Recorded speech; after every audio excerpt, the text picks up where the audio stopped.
Salut à tous, c'est Alexis et aujourd'hui petite vidéo spéciale, simplement parce qu'on a dépassé les 6000 vues sur la vidéo de Sherbrooke et que toutes les semaines je reçois des questions par rapport à mon expérience à Sherbrooke.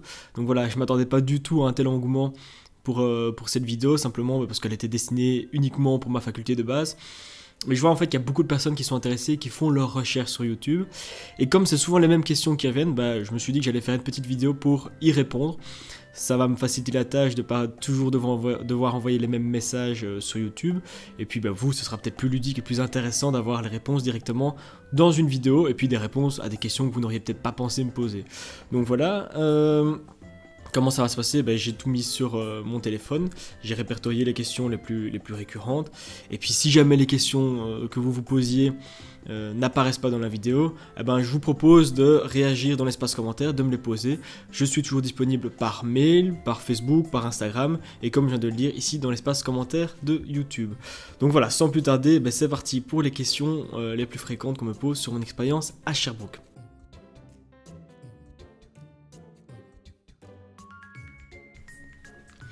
Donc la première question c'est, t'es rentré quand du coup et t'habitais où, tu faisais quoi?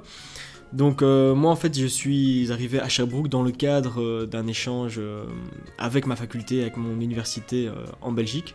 Donc je fais éducation physique en Belgique, c'est-à-dire STAPS pour les Français. Et j'ai fait un échange à la faculté de éducation physique et à la santé si je me trompe pas à Sherbrooke.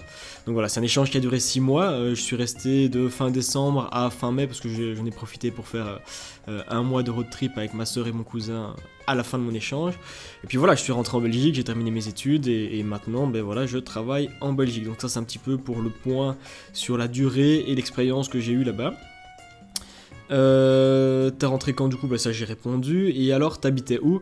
Alors moi j'habitais près du Mont Bellevue.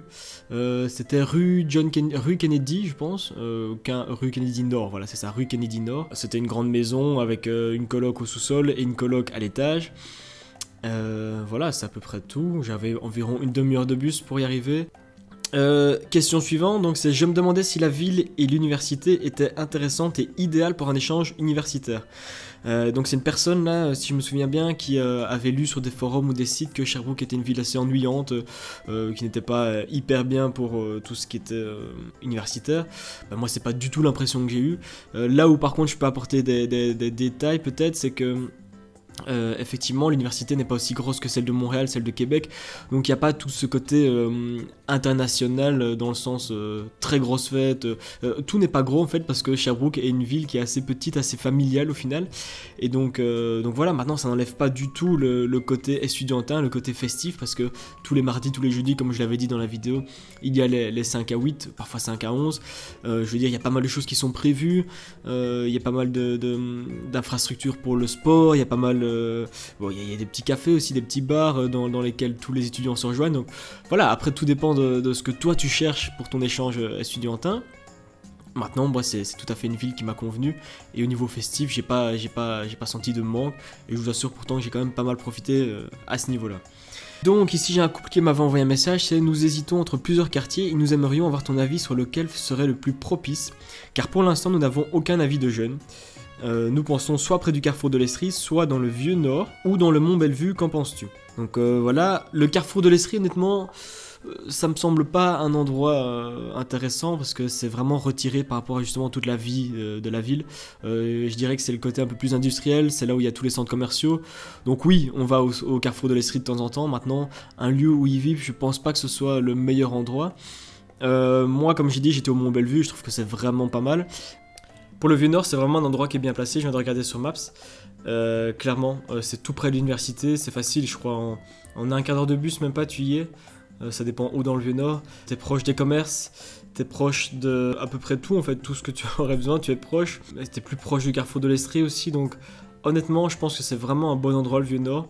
Et sinon, entre le Mont Bellevue et le Vieux-Nord, en fait, toute cette partie-là de la ville est vraiment sympa parce que t'es proche des commerces, t'es proche des cafés, des bars, t'es pas trop loin de l'université. Donc oui, je pense que le Vieux-Nord c'est un bon choix, Mont Bellevue aussi pas mal le choix parce que moi j'y suis allé et je trouvais que c'était bien quoi, donc voilà, après à toi de faire ton choix, de regarder un petit peu ce qui peut t'intéresser, les commerces, les magasins, etc. Et puis après tu fais ton choix, tu regardes un petit peu les prix et si tu trouves un logement qui te convient, fonce quoi, si t'es dans le Vieux-Nord ou si t'es au Mont Bellevue, fonce. Alors j'ai une question, c'est moi en gros j'aurais aimé me mettre au patinage et j'aurais voulu faire de la comédie musicale. Tu crois que c'est possible? Tu connaîtrais des plans? Au niveau du patinage, tout dépend si tu veux faire du hockey sur glace, si tu veux faire du patinage artistique, si tu veux juste patiner comme ça pour le plaisir. Il y a plein de possibilités, on est au Québec, on est au Canada, donc faut pas oublier qu'avec ce froid constant en hiver, eh ben, tu as énormément de possibilités. Il y a des patinoires qui proposent des heures d'ouverture gratuites, je pense que c'est le mercredi après-midi, peut-être un autre jour aussi. Où là, bon, bah, il y a pas mal de monde, mais c'est tout à fait possible de patiner de façon libre. Après, il y a tous les lacs aussi qui sont gelés et qui sont accessibles. Pas tous, hein, mais il y a pas mal de lacs qui sont accessibles pour pouvoir aller patiner avec ses amis ou seul. La glace est un peu différente, tu le remarqueras. Maintenant, après, si tu veux faire du hockey sur glace, bah, je pense qu'il faudra t'inscrire dans un club. Honnêtement, je connais pas les démarches, donc moi j'avais hockey sur glace dans le cadre de mes cours. Maintenant, si tu veux le faire au niveau extrascolaire, je sais pas du tout comment ça se passe. Mais je suis sûr à 90% que ça doit être possible et faisable. Alors, au niveau tout ce qui est comédie musicale, j'en sais absolument rien. Alors, autre question, l'université propose des activités où tu dois te débrouiller dans Sherbrooke pour pouvoir en faire. Comme je viens de le dire, les activités, il y en a, que ce soit par rapport, comment on appelle ça? Il y a des groupes en fait qui s'occupent de faire des activités, donc je sais qu'il y a un petit festival à un moment. Quoi d'autre? Oui, il y a les 5 à 8, il y a pas mal d'activités. Mais c'est assez clair en fait parce que tu reçois des folders dans les couloirs, il y a des posters, des affiches, donc quand il se passe quelque chose dans l'université, tu es au courant, ou même par mail, parfois tu reçois des mails, donc à ce niveau-là, faut pas s'en faire. Maintenant, tu peux aussi faire d'autres activités, la ville organise des activités, pardon, je vais y arriver. Je sais qu'il y a un festival qui s'organise avec toutes deux activités, genre il y a des concerts, il y a du sport, voilà, il y a pas mal de choses. Et donc, d'une part c'est la ville, d'autre part c'est l'université, ce sont des choses bien distinctes. Mais honnêtement au niveau communication ils sont pas mauvais, donc quand il se passe quelque chose tu seras mis au courant. Ouais. Donc je sais pas choisir Montréal avec son côté festif multiculturel et sa vaste possibilité sur le marché du travail. Alors par rapport au marché du travail, tout dépend dans quel secteur tu fais tes études. Je sais que l'université de Sherbrooke est dans le top 10 mondial, pour tout ce qui est environnemental. Donc voilà, tout dépend le secteur dans lequel toi tu vas travailler. Montréal je connais pas trop. Moi j'ai trouvé de mon point de vue que c'était une ville un peu morte avec énormément de français, donc je dirais que c'est que mon avis parce que j'y suis pas allé longtemps, mais je trouvais le côté québécois un peu moins présent et pourtant c'est ce que j'ai adoré, le côté québécois, donc je dirais pour un échange, si toi tu veux t'imprégner de la culture québécoise, j'irai pas spécialement à Montréal, mais plus à Québec ou Sherbrooke, où là c'était beaucoup plus présent. Je suis intéressé par l'université, mais je sais pas comment faire. Est-ce qu'il y a une année préparatoire? Ce qui fait que je suis vraiment dans le flou.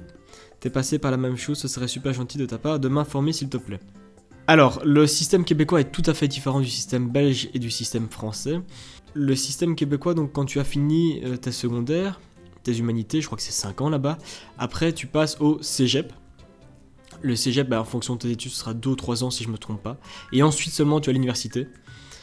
Maintenant, pour un étudiant qui a fini sa terminale ici en France ou en Belgique, Sareto, j'ai aucune idée de comment ça se passe. Moi, j'y suis allé dans le cadre d'un échange universitaire. Donc c'est un accord entre mon université et l'université de Sherbrooke.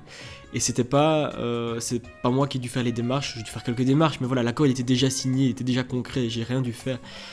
J'ai pas un diplôme québécois, j'ai un diplôme de micro-programme québécois, mais j'ai pas un diplôme québécois en tant que tel. Donc pour ce genre d'informations, moi je t'invite à envoyer un mail à l'université de Sherbrooke et eux sauront t'orienter vers les bonnes démarches à suivre, parce que je sais pas du tout si tu dois aller au cégep avant ou pas. Tout ça c'est un peu complexe, je saurais pas t'aider à ce niveau-là. Donc voilà, pour vos questions, n'oubliez pas que moi j'ai fait seulement un échange de 6 mois, j'ai pas suivi un cursus complet. C'est simplement un échange, donc j'ai un seul quadrimestre, un seul semestre, pas plus. Donc je sais pas vous aider pour tout ce qui est démarche administrative si vous allez faire un cursus complet. N'oubliez pas aussi que c'est très très cher de faire ses études au Québec.